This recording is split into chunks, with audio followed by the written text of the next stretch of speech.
Heal Yourself with Sarah Dawkins, episode 14, with guest Samantha Nicole.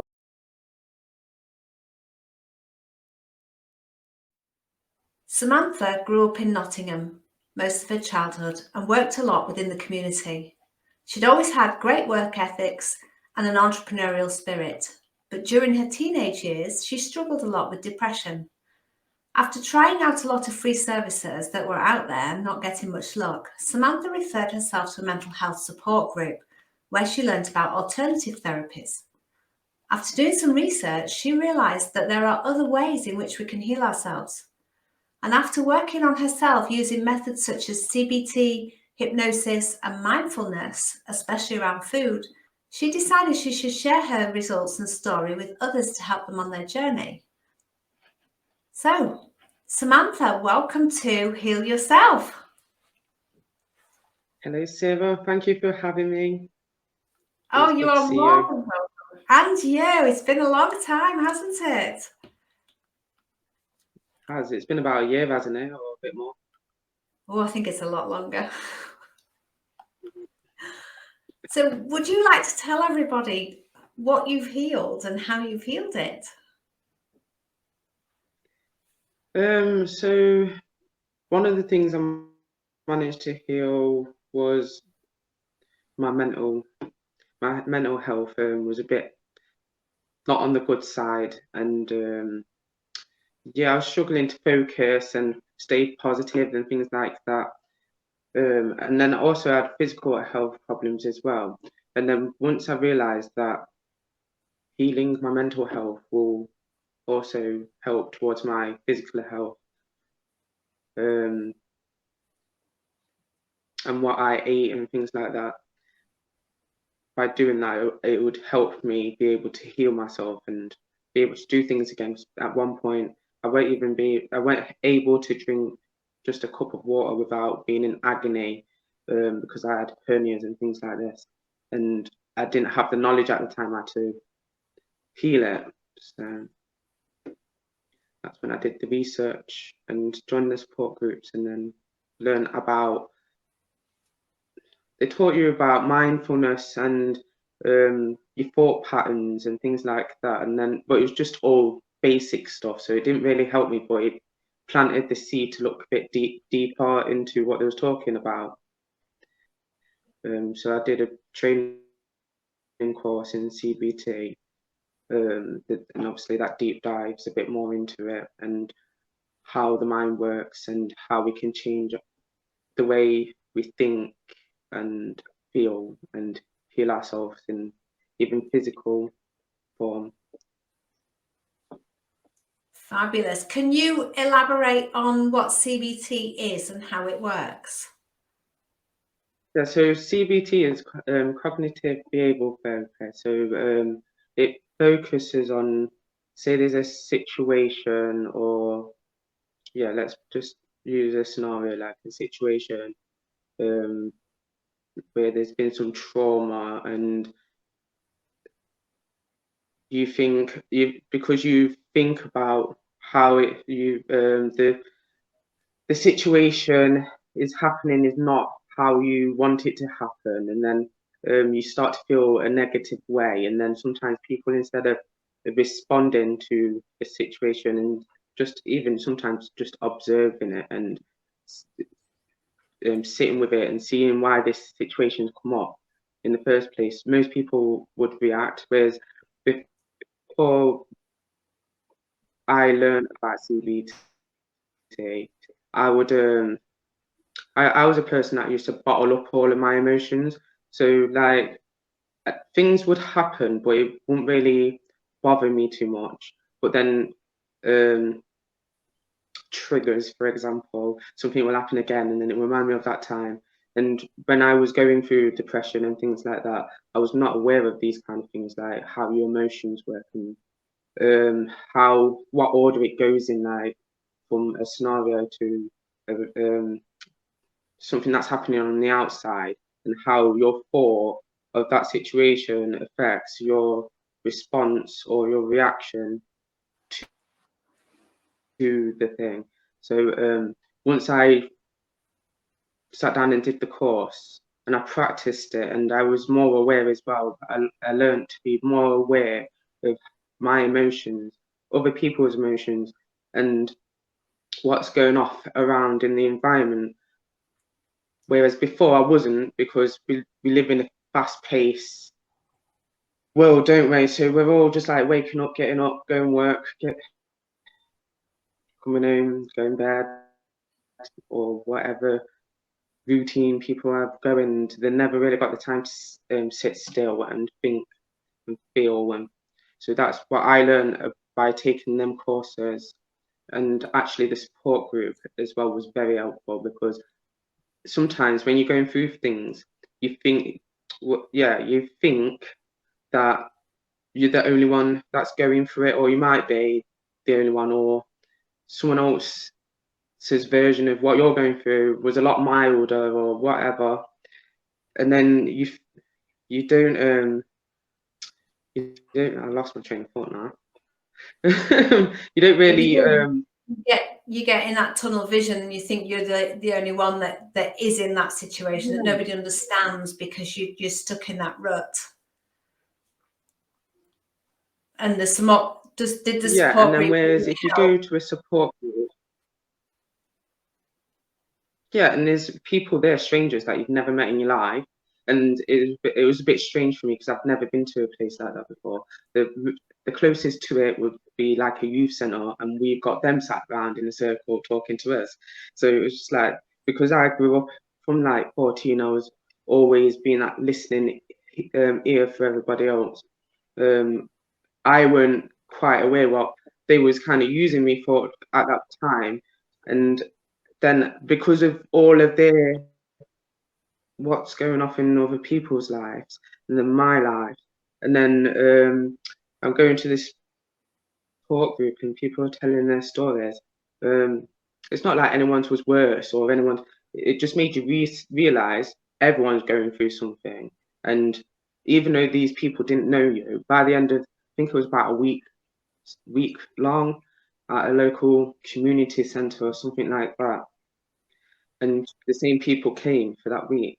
And by the end of it, they had built a really good relationship with each other. Some people swapped phone numbers and things like that. So it was really useful. And even though I worked in the community setting, I never heard about these kind of services or organizations out there that help people just to even have a space, so to say, to listen to others and then speak, and then just reflect on life in general, and then learn about the techniques and tools that are out there for people to use, that like alternative then, other than just going to your doctors, taking some tablets, and then just that, because that's what I was doing at the beginning when I was a teenager. I felt a bit like low. Someone said, go to your doctors and see what they say. So you go to, I went to my doctors, and then they was just like, oh, try these. So I tried them for about 2 weeks, and I was just like, oh, I don't like the feel of them. So I don't take tablets. I don't even take supplements. I'd rather have the whole nutrition from the whole. Yeah. And that's where I learned about this as well, in that kind of getting into that environment of people, even the ones that were delivering it. If you ask questions, you'll be able to get more information. So because I've heard about these new things, I'd ask about the nutrition side of stuff, because I didn't know anything about that either. So I was eating junk, bread, rice, lots of it, certain meats and things like that. And then when I swapped my lifestyle a little bit, started changing the way I ate, and I was eating mindfully as well, taking my time instead of rushing because I had to go back off my break or something like that.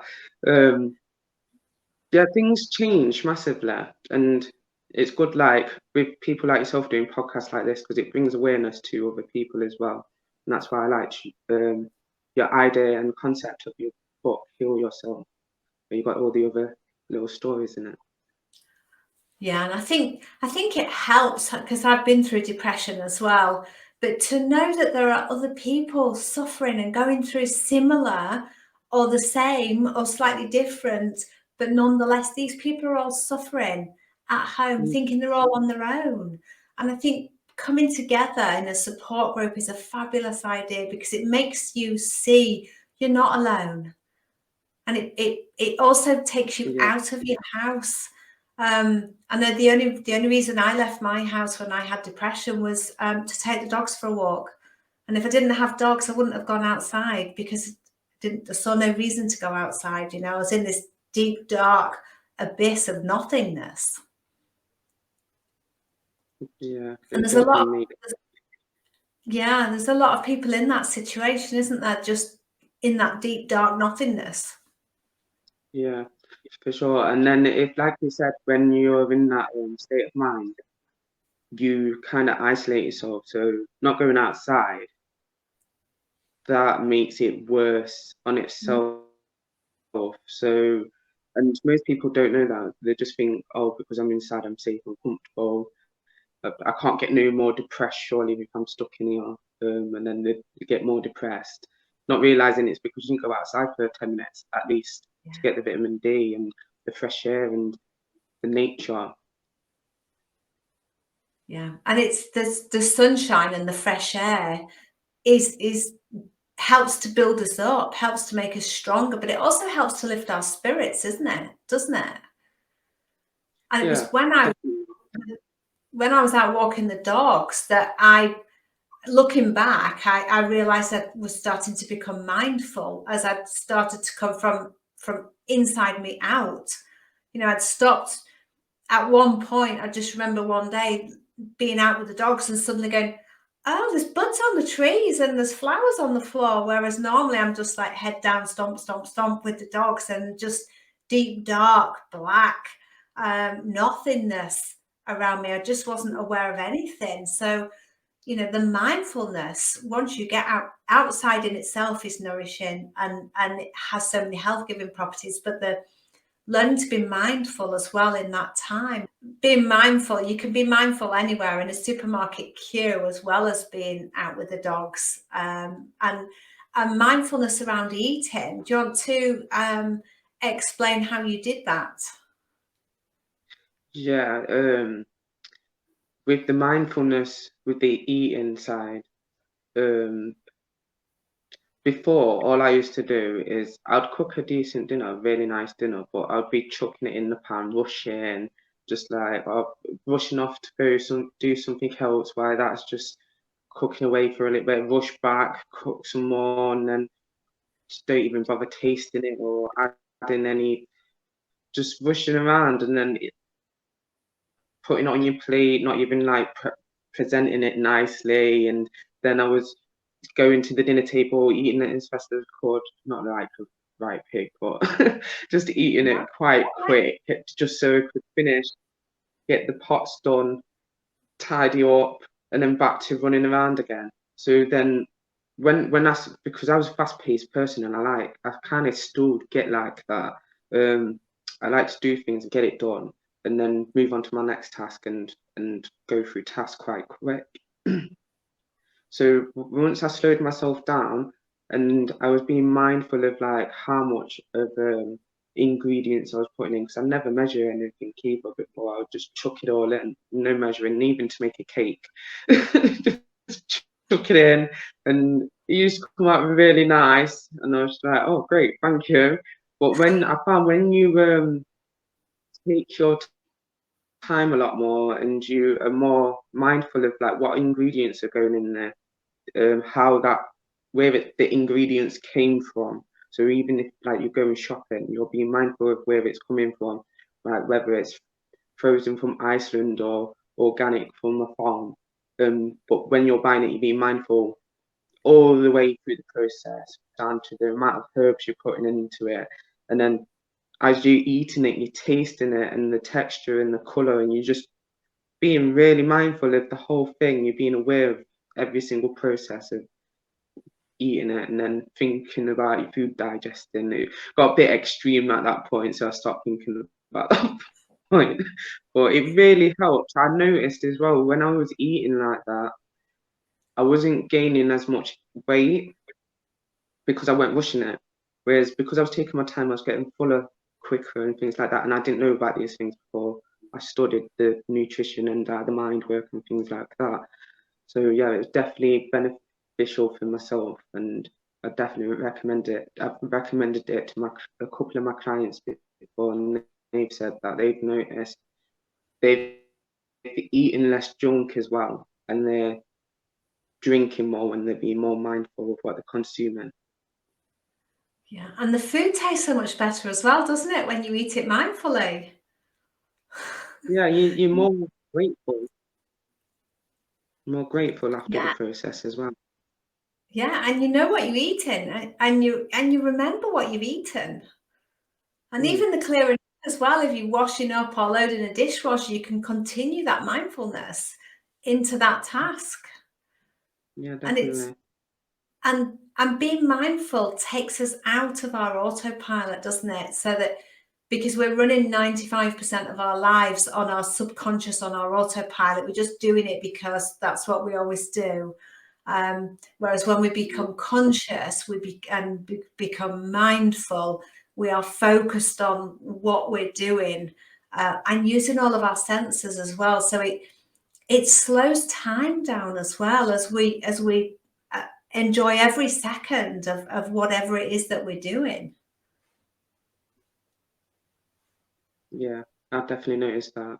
I seem to get a lot more in as well when I'm doing because I've become more mindful as well where I allocate my time. So before, like I said, I'd be rushing around doing the things I should be being mindful about, and then the things like work and chores, or that like I know they're important things, but I was finding myself focusing more on them things than and not being but doing it on autopilot. It was like I was doing work, not realizing, oh, going back like the next day, like, oh, didn't realize I've done that. Like, oh, I can move on to something else. So now what I've done is I broke my day down into manageable time. So like hour slots at the minute, but we're going to change it slightly. Um, but we do. I've everything in an hour slot now. If my work's not done in that hour, it's tough. I've got to go and do that. So I've got like 3 sections now, whereas I used to work like 14 hours in a day. I used to ram that in as much as I could in a day. Yeah, it was getting ridiculous. So I've chopped it down now. So if you get it done, it don't get done. But I've started scheduling things as well, so that makes it a lot easier. So, like you said, time. It's like there's more time in the day now Yeah, yeah, because we do it that way. super, super. And if you don't get something done in that hour slot, are you able just to let it go and not worry about it and Yeah, reschedule it in another time? yeah. So it's a bit boring because the routine slots are the same every day. Um, so what I don't get done in that hour slot, I will move it into the following day and do it then, kind of thing. So it is a to-do list, but it will be just like basic to-do list, and it will just say like work on blog and marketing, something like that. So and then I will choose after that what things to do with that I will do. But I tend to do that on the day in the morning. But I mean, that's a great thing to do, is planning, because if you can plan your day, you've got a process to follow. Whereas if you don't plan your day, it's all too easy to run that day in autopilot. Whereas if it's planned, it's a conscious, at this time I'm doing this thing, at this time I'm doing this thing. So by planning, it does help you to become more conscious of the time and what you're doing and how you're spending that time. Yeah, and then it gets rid of the excuse as well. And a lot of people might not like the fact that I use the word excuse, but it, I did it myself. I know it's excuses. Where you say, "Oh, I ain't got enough time to go meditate," or "Oh, I ain't got enough time to go exercise for so and so," or be mindful of cooking my dinner. But when you break your day down like that, even if like you've got, obviously I'm a homeschooler and work from home, so it's slightly different for me compared to someone who has to go to a 9 to 5 job. But then if you still can do the breaking up of, you get a break in 9 to 5s and things like that. So, and then you got time before and after. So yeah, when I broke up my day and I was making the excuse, oh, I got time to do a session for 10 minutes or 20 minutes of the day, I've got no excuse now because I've slotted in an hour, and if I don't do that, we reward ourselves. So um, small accomplishments, it don't matter how small or big, like if we accomplish one of our goals, we will reward ourselves with a small or a big treat. It depends on the thing at the time. But I found that helps as well. So, and it was these kind of things that I've used on my journey to help with the depression and things like that as well. So just it keeps you busy and kind of focused on something other than other things that are going to pull you down, kind of thing. Like negative thought patterns that you might have. You haven't got time to have them negative thought patterns. And yeah, so breaking your day up and things like that definitely helps when it comes to trying to heal yourself, whether it's even mentally or physically. Because I went putting in the time to exercise to repair my hernias very well, but when I broke my day down and added that hour of exercising was every day. Sometimes it's written down every day, but then obviously it's a good idea to have a break as well, for your body to be able to rest and heal. Yeah.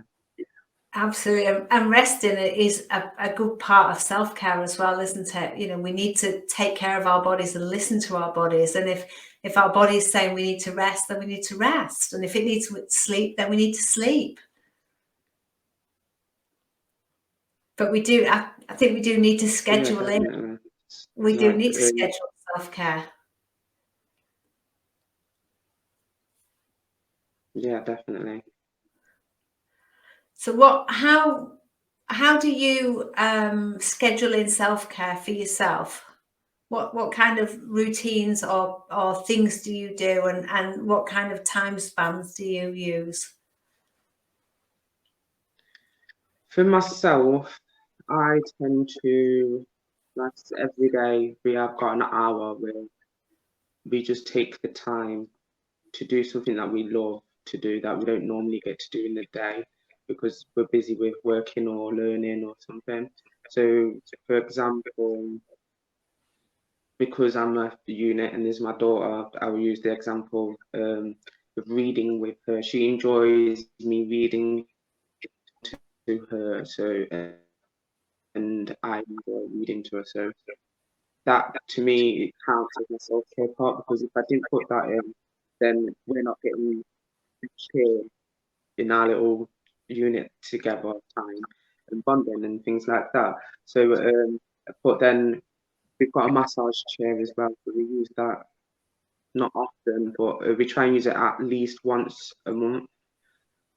And it was one of the best buys I've invested in, to be fair, because it was quite expensive, but not too expensive. So it was like £200-ish. But if you think about how much you would pay to go to a salon to have a massage, Yeah. it just like it's no brainer to be like, even though it's a sitting up one, it actually feels like you're having a massage. So me and my daughter will do that. We have little pedicures and we'll do massage as well. We've always been got a really big belief on like massaging helps Yeah. physically and mentally. So I've always done that with her from a young age. So we do face masks as well, just them kind of things, pampering ourselves and just making sure we take care of ourselves as well as what's on the outside of ourselves, kind of thing. And then sometimes we will go out somewhere nice together for a change because we don't really go out that much unless it's through work. Yeah. So it's kind of like staged. You don't feel like it's a real experience, me and my daughter going out, because we're going out taking pictures for our blog and things like that. So, but when we actually make the time to go, even if it's a picnic in the summer, we do things like that. Just getting out and doing things that you like, eating things that you like, having a break from eating healthy is, I've noticed, helps a lot as well. And ultimately, they're really simple things to do, aren't they?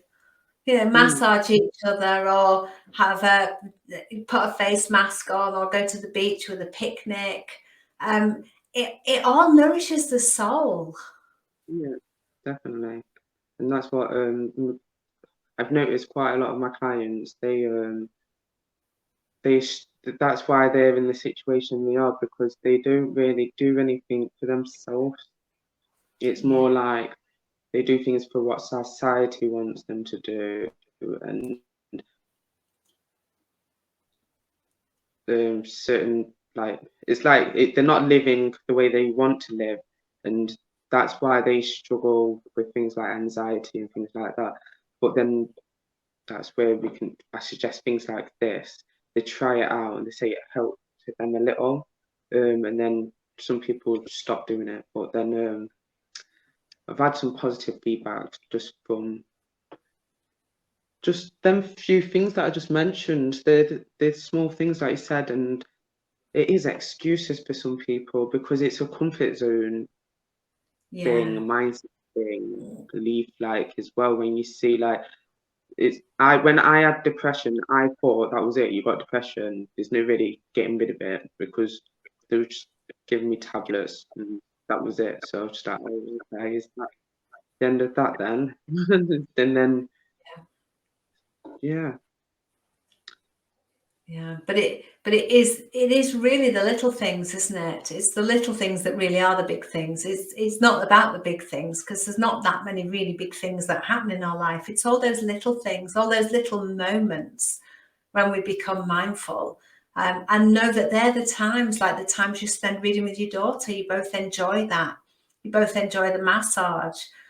It's that quality time together, isn't it? And I think a lot of people feel that they should look a certain way, they should act a certain way, they should be a certain way, they should have a certain job. And that puts so much pressure on people to conform to what they think is should. And really, that should is yeah, other people's opinions. It's not coming from themselves when they think they should. yeah, yeah. And that's what they say is most of our beliefs come from other people's beliefs. So it's like, because somebody else has had an experience through a certain way, then because we've been told that story, and sometimes people hold on to them stories as well. And like, even I did at one point. So I was like holding on to my story of like, oh, I'm depressed, it's not gonna get better. I'm gonna just get up, go to work, come back, go to bed, and just stay in bed all weekend. Yeah, that's just how it is. And then because there was no one there either as well to be like, Samantha, what are you doing? Get up. Like, did you know Yeah, you could do this, or there's so and so online, or did you know if you just googled this, or if you just go see a therapist, like, in counselors and things like that, people hear that and it's just like, oh, I don't want to go to the therapist, like, yeah, I can't afford a therapist, and excuses again. So then I did that. It's like, oh, I can't afford a therapist. And then I find NHS does it for free. Then like, oh, yeah, but they're not going to understand. They're not going to understand, and they're just going to probably just told me to go home after anyway, and it will just be the end of that, and I'll just be back on my tablets, kind of thing. But then I'm not a big fan of people using their friends as therapists, because I was a person that happened to, and I think that's why my issues affected me a bit more, because I was listening to other people's issues and opening them with theirs, and then not speaking to anybody else about it. Because they do say, like, most therapists have got a therapist themselves. So when you're being someone's therapist, I think it is a better idea, unless you're qualified and you want to, and you know how to heal yourself and block certain energies and things like that, then Yeah. I'd get the free service. And if you're not happy with that, then I've noticed that most of the paid services aren't really that expensive. If you really want to better yourself, you will invest that money, whether it's £5, £250. I think it's worth the investment. I've paid and I've done it for free, and I think both times it's been helpful. Yeah, talking to anybody, I think, is helpful. But from my own experience, I've found that people who have depression tend not to reach out to other people because they feel so isolated and in that deep, dark place. And I think the best thing that we can do as a friend for somebody who's suffering with depression is to reach out to them. And it was one of my friends that used to take me. She used to come around and take me to the gym every Wednesday. She would pick me up, take me to the gym in her car. We'd do 2 single-hour classes back to back, and she would take me home. And that is a really good friend. And I know a lot of people say, oh, my door is always open and just ring me. But if you know how a depressed person's mind works, they won't, because depressed people don't reach out. Of course. Yeah. Is that what you... Sorry, go Have on. you found the same? Yeah, definitely. I've noticed that the door's always open is never the case. It's always locked. And Oh, I'm not really a person to reach out to people anyway, because like I said, I know what it's like when you've got your own problems, and if I'm coming to them, you don't know who else is coming to them, kind of thing, and adding their problems to their life. So I tend to not go that route. But like you said, oh, where I was going. to Oh yeah, reach... with the doors locked. And Yeah, yeah. so yeah, so when it was time to reach out to somebody, because I really was thinking, like, what is the point? Like, I just can't be bothered anymore. Like, the world's a mess anyway, and it's just like, oh, like, what am I gonna do? And I found that them doors were shut when I actually needed the people, but then the free stuff was online. Like, so I stopped making excuses or about working out, and like I said, I did the learning first, and then realised, well, it's no good learning if you're not going to do the action. So I just took massive action, lost quite a lot of weight in a short period of time, which didn't make me feel healthy at the time. But I could tell the difference within my mental space, because it's not like I starved myself. I just stopped eating junk, and I just Yeah. ate fruit, veg and fruit and salad, and that was about it. Sometimes fish as a treat. And I was more sharper and focused and didn't have brain fog, and that's probably why I keep losing my train of thought now as well, because we had rice today and I've cut back on rice quite a lot, and I noticed the difference in that, rice and meat and things when you eat. Yeah, I don't. So I set back on that a little bit, and then I've had some today, and then you can tell the difference if you're aware, like you were saying earlier, if you've been aware and mindful of what you're doing, you notice the change dramatically. And but the thing is, like, because people, when you're depressed and things like that, don't really like reaching out to people. They never find out about some of these things that we're talking about, because they I didn't know where to start. Like, I googled it. Like, it is easy, you just Google it. But it's like, what do you Google? Yeah, yeah. You And write mental health in or something. I find sometimes you don't even know what you don't know. You don't know where to start because you don't know what you need to do, or Exactly. what's out there even. And like, so you sit at the computer, go, what am I searching? And there's that total mind fog and total mindlessness, because I found I really struggled to think. And as I remember specifically one conversation I was having with my husband one day when I wasn't in a good place, and we were talking, and I totally lost the word chair. I'm like, I can't even remember what the conversation was about. And I went, what's that? And he went, chair. I went, yeah, chair. And it's like that blew my mind that, I just totally lost the word chair and couldn't describe a chair because I didn't know what it was. And depression really affects your mind badly, doesn't it? It definitely does. Because I did quite a lot of research into this. I can't remember what it's called, but the scan that they do, and it shows you all the lighting of the brain. Oh, yeah, Like, yeah.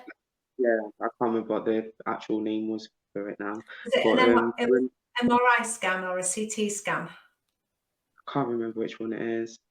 A while ago when I looked at it, but it showed you the image of a normal person. I say normal, but a person who hasn't got depression, their brain, and how it's lights up, and then it showed you a person's brain with depression and the way that lights up, and you could see the difference quite dramatically, to be honest. And that's what made me think as well, if like how deep does that go? So if it's really red, is that a bad thing? Like, does that affect the brain cells and things like that? And that would explain certain things with people being depressed. And do you know what I mean? So yeah, I'd like to look more into that personally, some somewhere down the line, because I think that as well woke me up to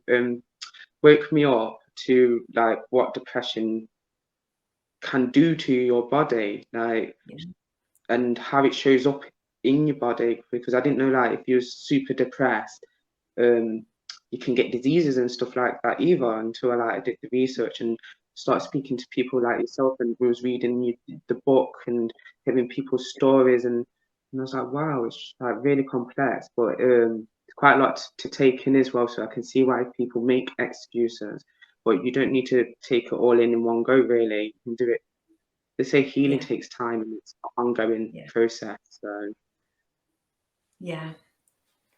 Yeah, because depression lowers your immune system as well, so it makes you more open to disease and illness, and anything that causes a stress response within your body causes inflammation, and inflammation is the root cause of disease. So depression shows up in many areas of the body as it lowers our defenses. yeah. Yeah, because I noticed that as well. When I had depression, I would get a cold. Not often, but I would get a cold. Like occasionally, I'd get one. But when I changed my lifestyle and stopped stressing, because like just stressing over nothing really, um, at the time felt like big things to me. Yeah. So I would stress about it. But then once you stop stressing about things, you notice the difference massively. Yeah, and I think coming out of depression, and then we can look back at it, we've actually gained a lot of skills and knowledge about how to do things differently. And we've gained strength from it as well, the adversity that we've come through. Yeah, definitely. And hopefully then as well, if people hear our story and how we've managed to heal through it, it will inspire other people to take the time and be patient, and and love themselves enough to do so, and their families before, because when you're depressed, it's like you don't really love anything anymore. So you're not grateful basically. You don't see what's in life to be grateful for, because you're not being mindful and you're not being aware. And like I said, most of the time you autopilot, so it just goes out the window. But when you start being grateful and being more aware, sorry, So it helps. yeah, yeah. And like you say, our stories and everybody else's in my book are stories of overcoming things that the doctor said we can't heal. And here we are without taking medications, and we're healed. Yeah. Yeah, it's quite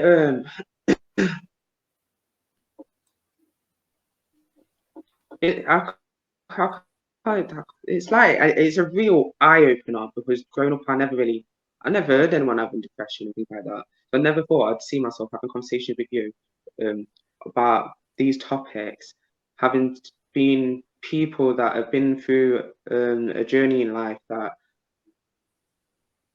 didn't put us in a good place. And then we've, like you said, we've learned so much. If that didn't happen, we wouldn't even know about the alternatives that we've seen, and how you can eat certain foods, and just mindfulness, all the bits we've been speaking about. Like we wouldn't have had an idea. Like, well, I wouldn't have. No, I wouldn't have. No. No, me neither. Me neither. It's like, because I'd heard of depression, obviously, before I had depression, but I thought it was something that, once you've got it, you're on tablets for life. And having done a round of tablets after the birth of my son, and felt like a zombie and totally emotionless, when I had the last bout of depression, I said to the doctor, "There's no way I'm taking tablets again. I don't want to feel." Although I feel depressed, I do feel the emotions, but I don't want to feel that zombie feeling that I did with the antidepressants. And I had no idea how I would heal depression. I didn't even know it was possible, but I had a belief in me that I would heal it. I had no clue what I was going to do. And it just happened over time, and I understood what I was doing with the mindfulness and the gratitude, and then a bit of meditation on top of that. But that's not something the doctor would have told me. His first line of treatment was tablets. Yeah, I noticed with some of my clients as well, they had depression, and they was like, some of them still suffer a little bit, but some of them say that they're healed. They was going to the doctors. This was during the pandemic, when it was a lot worse for everyone. And they was going to, not literally going to the doctors, but calling up doctors saying they don't feel good mentally, and they were like, "Oh, we'll just send you some tablets." And then I would say to them, "Have you tried the meditation videos that I sent you? Before you go to bed, just put it on, do that, and see how you feel after 2 weeks at least, and Yeah. see how you get on with it." And I said, "And if you don't believe what I'm saying, go and ask your doctor what they think about it." So every time I suggested something, I'd tell them to go ask the doctor what they thought about it. And the doctor was like, "Oh yeah, that's a brilliant idea," but that they'd never mentioned it to them beforehand. So it's Wow. like, It's not rocket science, is it? and then they're saying, no, unless, I don't know, because I've not studied to be a doctor. I don't know what they get taught, but I would have thought they would have got some sort of education and knowledge in them kind of areas to be able to advise people on what to do, kind of thing. So I just assumed that's what you'd do. Go to a doctor, they give you tablets, and you just be on them, like you said. It's not fixable.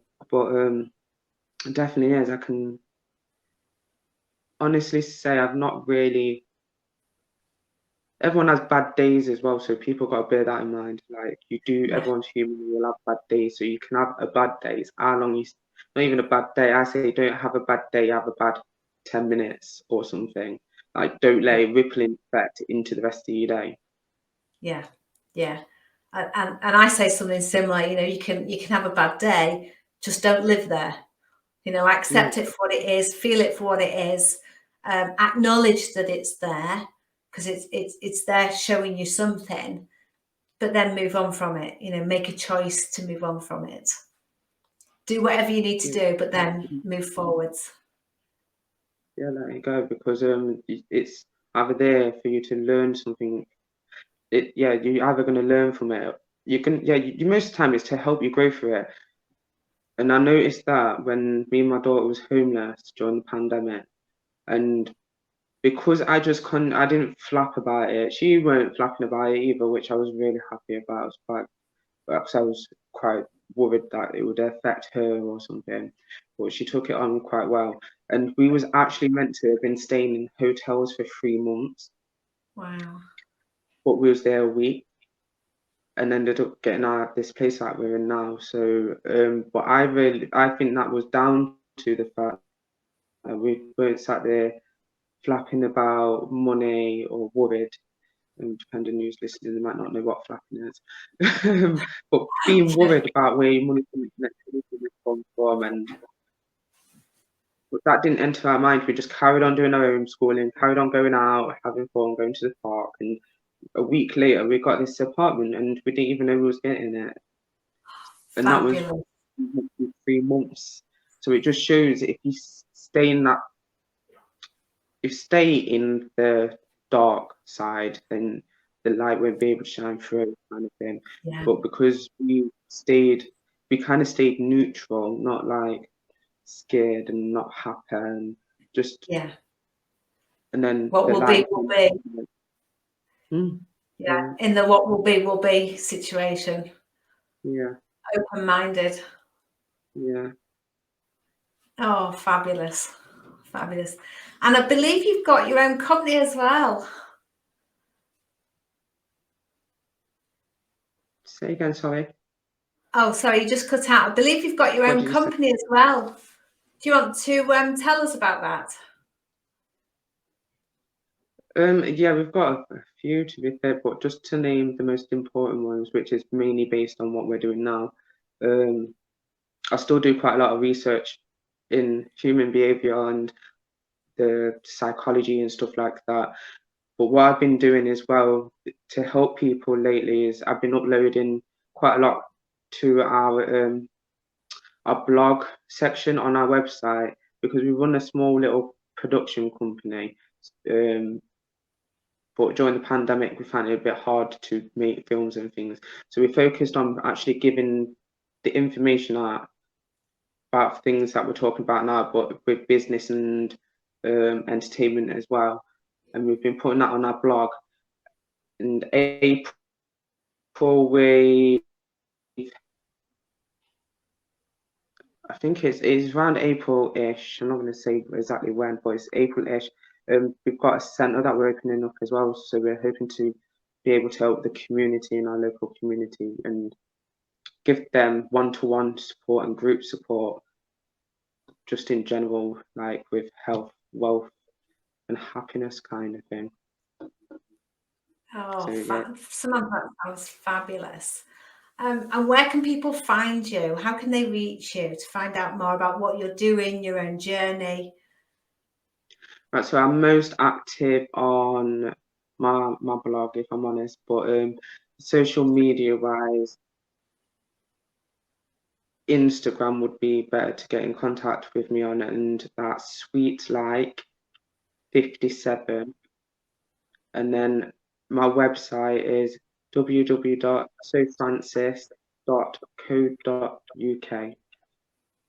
Wonderful. I'll put all that information down on the bottom. And you were one of the healers in my book, Heal Yourself. And your chapter was, just had to look, 43. So I shall put a link to my book over here, and I'll drop it in the text underneath the video. I would just like to say thank you so much for coming on and sharing your journey and what you're doing and helping others.